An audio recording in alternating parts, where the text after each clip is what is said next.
Hello, friends. I hope you are having a wonderful week so far.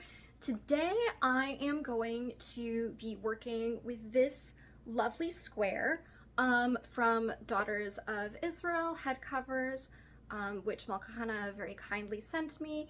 And I'm going to be showing a few different ways that you can play around with square scarves that are a little bit larger than standard size. So most square tickles I find tend to be somewhere in that 40-inch by 40-inch realm, which is a wonderful size to work with, but this one is more like 45 in each direction, and I have seen some other large squares. Both I've seen it a lot out of Israeli Instagram. They seem to be having a moment right now. I know Jessica over at the Little Tickle Lady just launched a line of embellished large square scarves, which very possibly may be sold out by the time that this video goes up. They're going really quickly. But yeah, they offer a little bit more freedom. If you have a larger size head, they can make wraps a lot more accessible to you that perhaps don't work as well with a smaller square.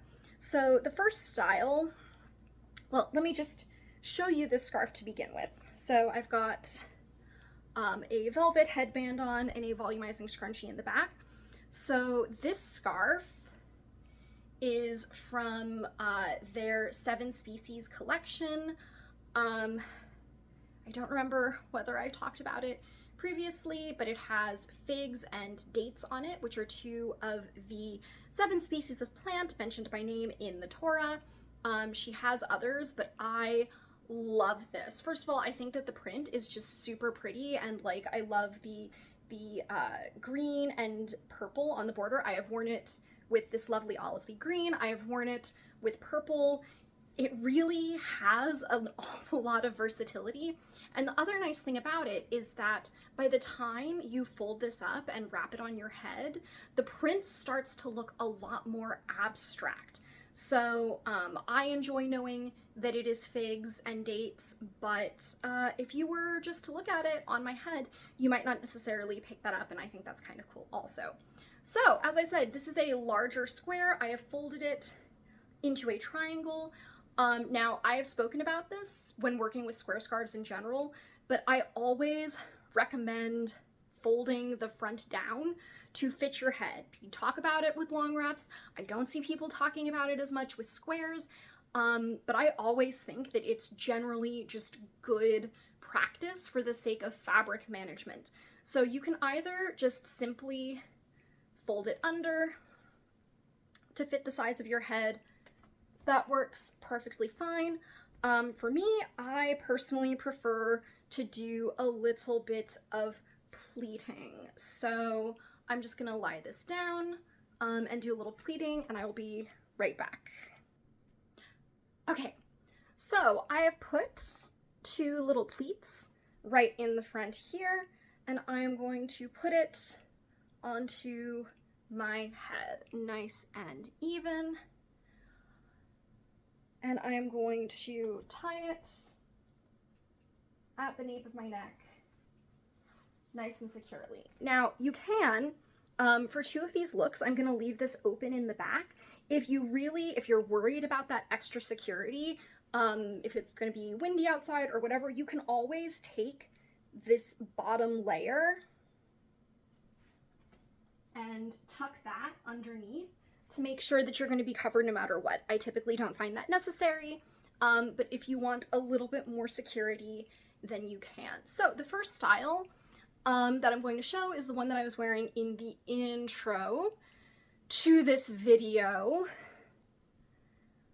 Oh, I tell you, I'm having a day. I was outside filming and I had a bug fly directly into my eyeball. And then I'm fairly sure they bit me while they were in there. I've had bugs fly into my eye before. I have never had it hurt quite that much. So I decided that I'm done with outdoor filming for today. That was my sign that it was time to be done. Okay, sorry, tangent. I am going to fold these little raw edges in, and I'm going to bring them up, and I'm going to spread this out. Make sure that if there's any little raw, short bits that I am folding those under, nice and neat. Spread it out, and then once I get to the top here, I'm going to cross it over once, cross it over twice, turban style, and then bring these back down. Now I have enough room that when I get back down here, I can actually just go ahead and tie a knot at the nape of my neck and tuck the ends in. But you can just tuck if you don't have quite that much room. Another thing that you could do if you wanted to is place this further back and this further forward so that you get kind of that V of the turban ties. So here it is from the front, from the side, from the back, and the other side. Now, both with this and with the second look I'm going to show, you could, of course, you could do this with a regular size square, but with this one being bigger, it gives more fabric up here. It gives a more voluminous look, similar to what you would get with a rectangular scarf.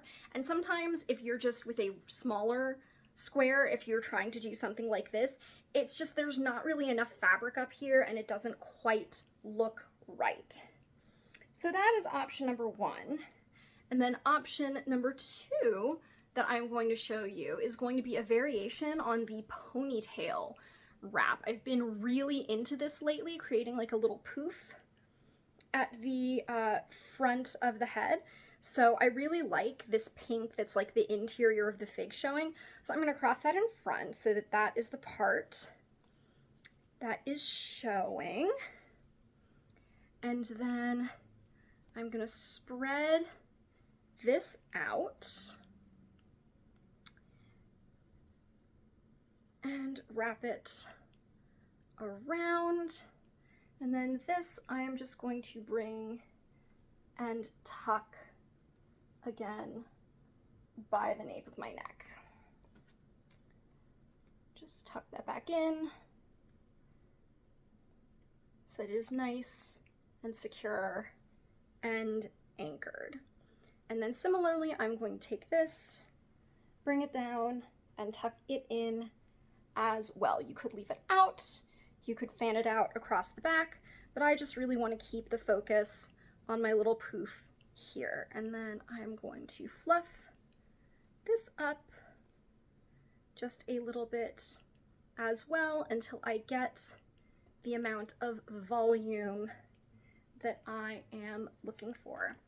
And that is that. You could also, so I have a volumizing scrunchie on the back here just because of the third look that I'm doing, but it's absolutely not necessary. If you wanted to not have that, if you wanted to tuck the tails in and have it just a nice flat look in the back, of course, those are also options that are available. So here's from the front, from the side, back, and the other side.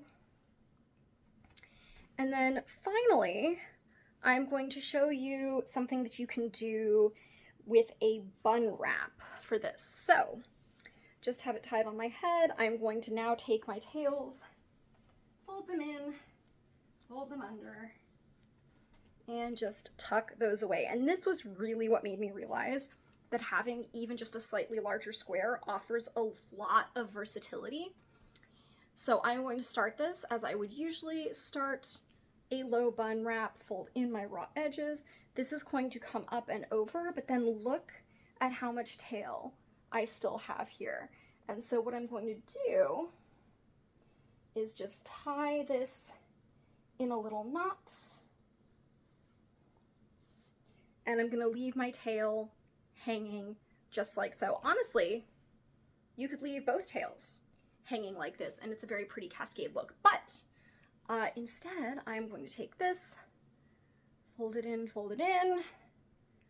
that's going to come up and around as well, and then I'm going to find my little pocket right there and pull this itty bitty tail through.